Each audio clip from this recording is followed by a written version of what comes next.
જો તો પંખાને ચાપ પાડો તો, ટીવી ચાલુ કરો તો આવું કેવું. અહીંયા દેવહૂતિ કીધું પતિ પાસે સેવા ન કરાવી. હજી તો લગ્ન ન થયા તે પહેલા મારા ભાવિ પતિ છે, મારે સેવા ન કરાવાય. પણ દેવહૂતિ વિચાર કર્યો, જો મારા ભાવિ પતિ હોય તો મારા પતિની આજ્ઞાનું ઉલ્લંઘન મારે ન કરાય. એને આજ્ઞા કરી છે બેસવા માટે, તો દેવહૂતિએ શું કર્યું? દેવહૂતિ આસનની બાજુમાં નીચે બેસી ગયા અને આસન ઉપર પોતાનો જમણો હાથ આમ પધરાવ્યો ને એટલે કરદમ ઋષિ સમજી ગયા કે આ પાત્ર મારા માટે બરાબર છે. ભગવાન મોકલી પાત્રમાં શું ખામી હોય? કરદમ ઋષિએ કહ્યું કે મારે રહેવું છે આ જંગલમાં, તમારી દીકરી નહીં અહીંયા બધું સહન કરી શકે. અહીંયા ભૂખ લાગશે, ક્યારેક જમવાનું નહીં હોય, ક્યારેક પાણી નહીં હોય, તડકો હશે, ઠંડી લાગશે, વરસાદ, આ બધું સહન કરવું પડે. તમારી દીકરી રહી છે રાજમહેલમાં, એ નહીં અહીં રહી શકે. પણ દેવહૂતિ હા પાડી છે કે ના, હું આ ઋષિ જો મને પતિ તરીકે મળતા હોય તો હું આ બધું જ દુઃખ સહન કરવા માટે તૈયાર છું. છતાં કરદમ ઋષિ એક વાત નવી કરી. તમારી દીકરીને પૂછો મનુ મહારાજ કે મારા સંસારમાં એક દીકરો થશે એટલે હું સંન્યાસ લઈ લઈશ, ઘર છોડી દઈશ. પછી એમ ન કહેતા કે ઘરને ચલાવવાની ત્રેવડ નહોતી, ઘર માંડ્યું હું કામે, હું ઘર છોડી દઈશ. મનુ મહારાજે પોતાની દીકરી દેવહૂતિને પ્રશ્ન કર્યો, તારી શું ઈચ્છા છે? દેવહૂતિ કહે છે કે મને જો આવા ઋષિ જેવા પતિ મળતા હોય તો એની તમામ શરતો મને મંજૂર છે, એની તમામ શરત મને મંજૂર છે. અને અંતે દેવહૂતિ અને કરદમ ઋષિના લગ્ન થયા છે. ખૂબ દાયજો આપ્યો છે, કન્યાદાન ખૂબ આપ્યું, પણ કન્યાદાનમાં સૌથી મોટું કન્યાદાન આપ્યું છે એને પોતાની દીકરીને સંસ્કારનો દાયજો આપ્યો છે, સંસ્કાર આપ્યા છે.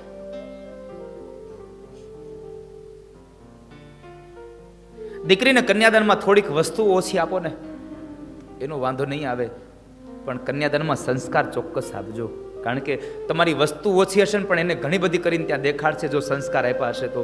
અને સંસ્કાર નહીં હોય અને કદાચ ગાડા ભરી ભરીને તમે આપ્યું છે ને તો એ તમારા કડિયાવરની કોઈ કિંમત એના સાસરિયામાં ઊભી નહીં થાય. એટલા માટે દીકરીને સંસ્કારનો દાયજો આપજો. અહીંયા મનુ મહારાજ અને શત્રુપા રાણીએ પોતાની દીકરી દેવહૂતિને સંસ્કારનો દાયજો આપી અને અંતે ત્યાંથી વિદાય લીધી. આ બાજુ સમય વ્યતીત થવા લાગ્યો. સૌપ્રથમ 9 કન્યાઓ થઈ છે, 9 દીકરીઓ થઈ કરદમ અને દેવહૂતિની. ત્યાં 9 કન્યા એટલે આધ્યાત્મિક અર્થમાં નવધા ભક્તિ છે. ભગવાનનું ભજન થવા લાગ્યું, નવધા ભક્તિ થઈ. અને એ નવધા ભક્તિ જ્યાં હોય ત્યાં ભગવાન આવે આવે ને આવે, એમાં સંશય નથી. 9 પ્રકારની દીકરીઓ જન્મ થયા પછી 9 દીકરીઓના પછીના સમયમાં વળી પાછો સંસાર ચાલ્યો અને એ સંસારમાં એમને ત્યાં એક દીકરાનો જન્મ થયો અને દીકરો બીજો કોઈ નહીં, સ્વયં ભગવાન કપિલ નારાયણનું પ્રાગટ થયું. બોલીએ કપિલ નારાયણ ભગવાન કી જય. ભગવાન કપિલ નારાયણનું પ્રાગટ્ય થયું. સમય વ્યતીત થયો અને સમયમાં કરદમ ઋષિ સંસારને છોડીને ચાલ્યા ગયા. દેવહૂતિ ભગવાનની પાસે રહ્યા છે. આમ તો જો કે દીકરો છે પણ ભગવાનનો આશ્રય લઈ અને પોતાની પાસે રહ્યા છે. દેવહૂતિ માતાએ ભગવાનને એક વખતના સમય પ્રશ્ન કર્યો, પ્રભુ મારી પ્રાર્થના સાંભળો. તમ ત્વાગતાહં શરણં શરણ્યં સ્વભૃત્ય સંસારતરો કુઠારં જિજ્ઞાસયાહં પ્રકૃતે પુરુષસ્ય નમામિ સધર્મવિદાં વરિષ્ઠં. પ્રભુ આ સંસારને વૃક્ષને કાપવા માટે હે કુહાડા સમાન હે કપિલ, હું તમને પ્રાર્થના કરું છું, આ સંસારમાંથી છૂટવા માટે શું કરવું જોઈએ? આ સંસારમાંથી છૂટવા માટે શું કરવું માણસ?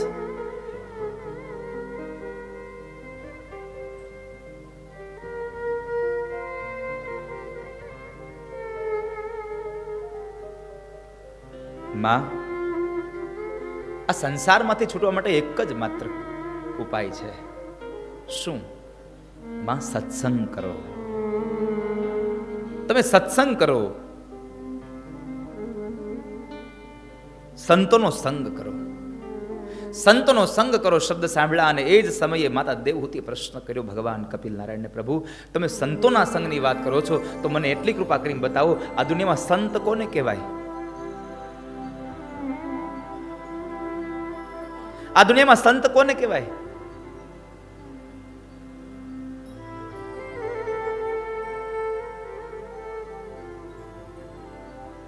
માં,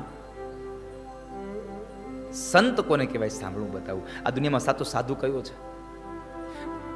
ભગવા કપડાં પહેરી લેવાથી સાધુ થઈ જવાય એવું જરૂરી નથી. હું હંમેશા કહેતો રહ્યો છું, તમે કપડાથી સાધુ ન બનો ને તો કાંઈ નહીં, પણ તમારા સ્વભાવથી તો સાધુ બનવાના પ્રયત્નો કરજો. તમારો સ્વભાવ સાધુ જેવો હોવો જોઈએ. સાધુનો સ્વભાવ એક જ હોય છે, દરેક જીવ પ્રત્યે દયા અને કરુણા રાખવી, દરેક જીવ પ્રત્યે ભાવ રાખવો, લાગણી રાખવી. આ સાધુનો મુખ્ય મૂળ. સાધુ પોતાના પ્રાણના બલિદાન આપીને પણ કોઈકનો પ્રાણ બચાવે એ આ દુનિયાનો સાધુ છે. પોતાનું પ્રાણ આપી દે, પોતાનો પ્રાણ ત્યાગ કરી દે અને છતાં પણ કોઈકનો પ્રાણ બચાવી લે એ સાધુ છે. કોઈકના દુઃખને જોઈને દુઃખી થાય એ સાચો સાધુ છે. કોઈકના સુખને જોઈને દુઃખી થાય એ સાધુ નથી. સાચો સાધુ તો એ છે કે જે પોતે માણસ કોઈકના દુઃખોને જોઈને દુઃખી થાય છે.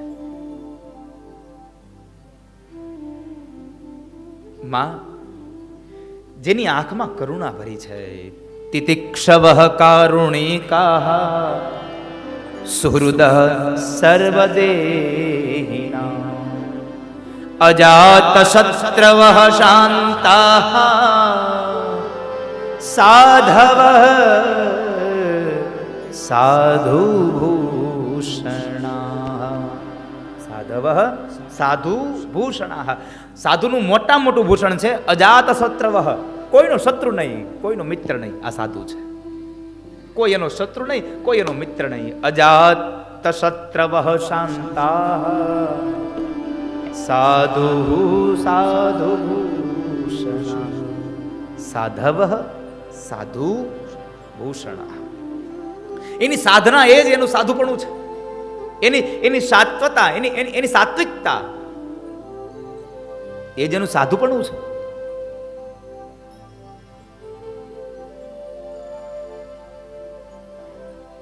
બીજાના દુઃખોને પોતાના દુઃખો કરી લે એ સાધુ છે. સાચો સાધુ એને કહેવાય કે જે બીજાના દુઃખને પોતાના ગણી લે. શત્રુ કે મિત્ર એકે મારે જેન પરમારથ પ્રીતિ મન કર્મ વાણી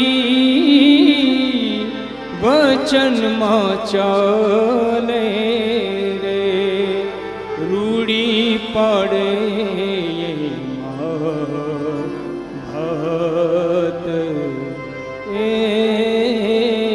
શીલવંત સાધુને વારે વારે નમીએ પાનભાઈ જેના બદલે નહીં વ્રત. સાધુ એ છે કે જેની આંખમાં પ્રેમ ભર્યો છે, દુનિયામાં પ્રેત લાગી છે. તિતિક્ષવઃ કારુણિકા. જેનામાં તિતિક્ષા હોય. સંત તિતિક્ષા એટલે પ્રતિકારનું સામર્થ્ય હોવા છતાં જે સહન કરે છે. તિતિક્ષાનો અર્થ છે તમે એને એક શબ્દ કહી શકો પણ એને એ તમારી સામે એક શબ્દના 10 શબ્દનો જવાબ તમને આપી શકે એટલી તાકાત છે, પણ તમારા એક શબ્દને સહન કરીને જે માણસ બેઠો રહે છે એ સાચો સાધુ છે. સહન કરવાની જેનામાં તાકાત છે એ સાધુ છે. તિતિક્ષવઃ કારુણિકાઃ સુહૃદ સર્વદેહિનાં. એ કાયરતા નથી, જેની આંખમાં કરુણા ભરી છે એ સાચો સાધુ છે. અને આ ધરતીમાં કેટલા કેટલા સાધુ થયા, કેવા કેવા સાધુ થઈ ગયા. ગ્રહસ્થી હોય છતાં પણ સાધુ હોય છે. વિરુપુરમાં જલારામ બાપા પોતાની પત્નીને ભગવાનને દાનમાં આપી દે કે લેતા જાઓ જાઓ.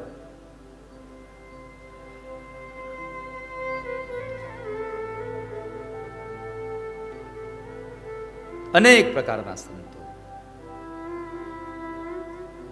સમાજ મને શું કહેશે એની કોઈ પણ જાતની પરવા કર્યા વગર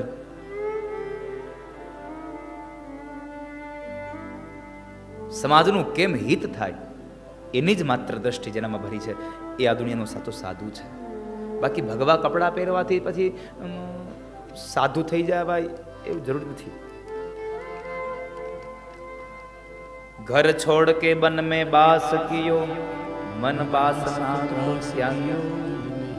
ઘર છોડીને તું વનમાં ગયો પણ જંગલમાં જઈને તે તારી વાસનાઓને ન છોડી તો તારું સાધુપણું કઈ કામ નથી. સતભોગ હરિકો દિયો હી નહીં. ભગવાનને તે કઈ ભોગ ધરાવ્યો જ નથી તો શું કામ? સાધુ તો એ છે કે બીજાના જે દુઃખોને પોતાનું દુઃખ ગણી અને પોતે જીવન જીવે છે.